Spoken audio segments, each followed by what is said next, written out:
चलिए अब axis securities के सीईओ नवीन कुलकर्णी का स्वागत करते हैं शो में। नवीन जी, गुड आफ्टरनून। नवीन जी, बताइए क्या डर है मार्केट को? क्यों ये हफ्ता मार्केट, पिछले हफ्ते हमने ऑल टाइम हाई लगाया, इस हफ्ते हमने निफ्टी में मजाक मजाक में 600 पॉइंट गंवा दिए, ऐसा क्या हुआ? कंसर्न्स तो बहुत क्लियर है। कंसर्न सारे मैक्रो कंसर्न्स ही हैं। तो सबसे बड़ा कंसर्न है वो ऑब्वियसली ट्रेड डील का है कि वो कब हो सकता है और उसमें कितना टाइम और लग सकता है, क्योंकि एक्सपेक्टेशंस तो बनते जा रहे थे कि पैसेज ऑफ टाइम की कभी भी हो सकता है, लेकिन वो डिले हो रहा है।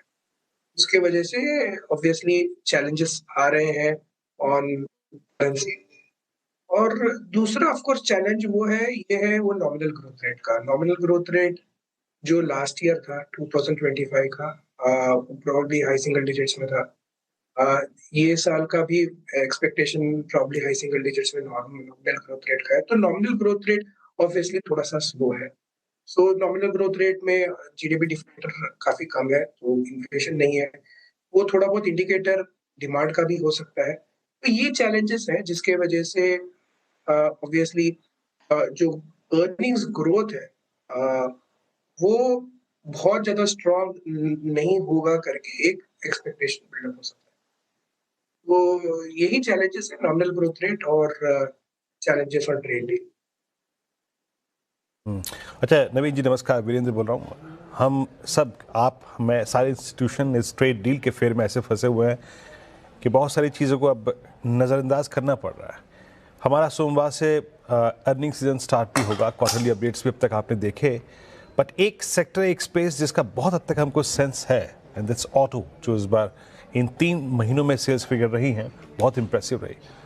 ऑटो पे आपका टेक क्या है? कहाँ कहाँ पर अभी भी बाइंग स्पेस नजर आ रहा है आपको, चाहे whether it's passenger vehicle segment, commercial vehicle segment, two wheeler space, and considering the differential between all time high और सीएमपी, ऑटो पर आपका टेक? ये ऑटो सेक्टर ऑब्वियसली एक स्ट्रॉन्ग सेक्टर है और वहाँ पे नॉमिनल ग्रोथ रेट का प्रॉब्लम भी नहीं है। वॉल्यूम ग्रोथ रेट काफी स्ट्रॉन्ग है। मुझे लगता है कि ये सेक्टर में ऑटो एंसिलरी स्पेस में मुझे लग रहा है कि काफी अपॉर्चुनिटीज बनेंगी अगले 2 साल में, और वहाँ पे वैल्यूएशंस भी रीजनेबल है। Passenger vehicle segment obviously Maruti का अगर देखें तो मारुति के नंबर्स अच्छे आ रहे हैं, ग्रोथ रेट अच्छा आ रहा है। महिंद्रा एंड महिंद्रा भी ट्रैक्टर डिवीजन में काफी अच्छा कर रहा है। जो कमर्शियल व्हीकल सेगमेंट है उसके भी नंबर्स काफी स्ट्रॉन्ग है। अशोक लेलैंड ऑलरेडी बहुत स्ट्रॉन्ग परफॉर्म कर चुका है, राइट? तो जो ओईएम्स है वहाँ पे ऑब्वियसली टू सम एक्सटेंट जो इम्प्रूवमेंट है वो आया है। बट जो ऑटो एंसिलरी स्पेस है वो एक्चुअली काफी बड़ा स्पेस है।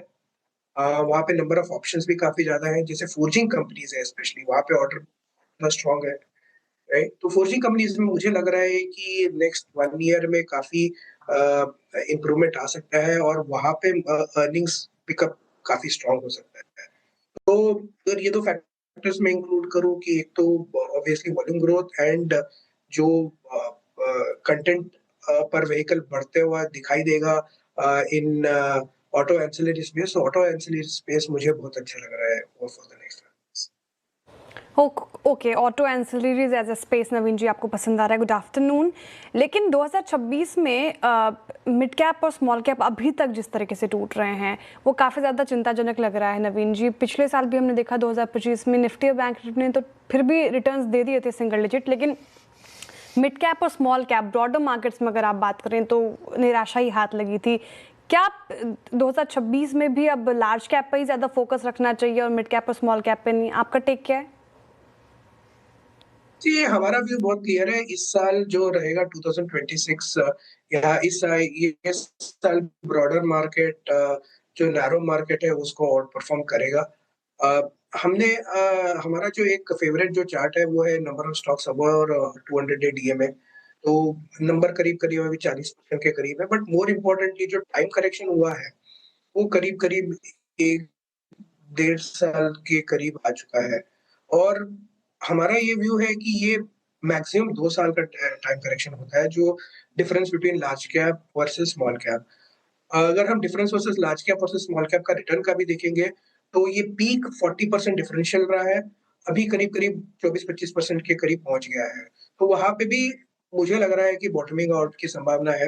ये 40% के करीब कभी नहीं जाएगा क्योंकि स्मॉल कैप्स, मिड कैप्स में जो फंडामेंटल बैलेंस शीट की क्वालिटी बहुत ज़्यादा स्ट्रॉन्ग है। जो 2017-18 के साइकिल में जो हमने देखा था, जो 40% डिफरेंशियल आया था, तभी स्मॉल कैप का जो बैलेंस शीट क्वालिटी था वो काफ़ी ज़्यादा वीक था। तो स्मॉल कैप्स मुझे लग रहा है कि क्लियरली बॉटम के हैं। पेन थोड़ा रह सकता है, नी-जर्क रिएक्शन जो रह सकता है और जो एक्सपेक्टेड भी था कि इस साल एक नी-जर्क रिएक्शन आएगा, वो मुझे लग रहा है कि करीबन आ चुका है और यहाँ से बाइंग अपॉर्चुनिटी बनेगी। कंसोलिडेशन फेज़ मे बी 3 महीने का के लिए लगता है, लेकिन 2026 मुझे लग रहा है कि स्मॉल कैप स्पेस काफ़ी अच्छा रिटर्न देके जाएँगे और जो निफ्टी ग्रोथ है उसको काफ़ी अच्छे मार्जिन से बीट करेंगे। ओके। प्राइवेट बैंक्स में क्या व्यू रहेगा आपका, क्योंकि काफ़ी मिक्स्ड ट्रेंड है पिछले कुछ दिनों में। आईसीआईसीआई बैंक ने लीडरशिप ली है, लेकिन एचडीएफसी बैंक में काफ़ी सेलिंग प्रेशर देखा है हमने। जहाँ तक प्राइवेट बैंक्स का सवाल है, वहाँ पे अगर हम देखेंगे तो जो आईसीआईसीआई बैंक है, आईसीआईसीआई बैंक ने लास्ट ईयर थोड़ा-सा अंडर परफ़ॉर्म किया था, स्पेशली सेकंड हाफ में तो डेफिनिटली अंडर परफ़ॉर्म किया था काफ़ी सिग्निफिकेंट मार्जिन से। और आईसीआईसीआई बैंक के ओवरऑल ऑपरेटिंग मेट्रिक्स हम देखेंगे तो बेस्ट इन क्लास है।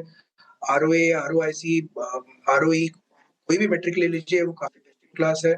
और आईसीआईसीआई वर्सेस एचडीएफसी देखेंगे तो let's say around 15 days back ICICI और एचडीएफसी सिमिलर मल्टीपल्स पे ट्रेड कर रहे थे, जबकि एचडीएफसी के ऑपरेटिंग मेट्रिक्स वर वीकर।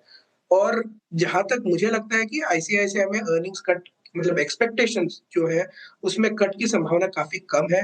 यहाँ से मुझे लग रहा है कि आईसीआईसीआई में ओवरऑल जो अर्निंग्स जो स्ट्रॉन्ग ट्रेजेक्टरी है वो बना रहेगा। और यहाँ से मुझे लग रहा है कि आईसीआईसीआई बैंक स्टिल काफी अच्छा रिटर्न देके जाएगा। एचडीएफसी भी अभी काफी चीप हो चुका है एट करंट लेवल्स, तो वहां पे भी रिटर्न बनेगा, लेकिन मुझे लगता है बैंक में ज्यादा पोटेंशियल है आउट परफॉर्म करने का। इसके अलावा मुझे लग रहा है कि ओवरऑल बैंक्स में अगर हम देखेंगे तो स्मॉलर बैंक्स में जो कैपिटल इन्फ्यूजन हो रहा है और जो चेंजेस हो रहे हैं और वहां पे credit growth may be in the range of 15 to 20% रहेगा। वहाँ पे काफ़ी अच्छी संभावना है कि वो जो लार्जर प्राइवेट बैंक्स का जो स्पेस है, उसको आउट परफॉर्म कर सकते हैं। तो प्रेफ़रेंस लार्जर बैंक्स में आईसीआईसीआई रहेगा। इसके अलावा स्मॉल साइज़ प्राइवेट बैंक्स में सेलेक्टिवली देयर विल बी काफ़ी बेट्स होंगे, जहाँ पे मुझे लग रहा है कि अच्छे रिटर्न मिल सकते हैं।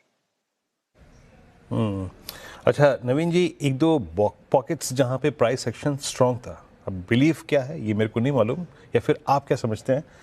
वाइट गुड सेगमेंट, चाहे वोल्टास हो, एक सब्सटेंशियल रिकवरी, हालांकि अभी अर्निंग्स को देखना बाकी है। ब्लू स्टार, हेवल्स, एलजी में रिट्रेसमेंट था, नो डाउट अबाउट दैट।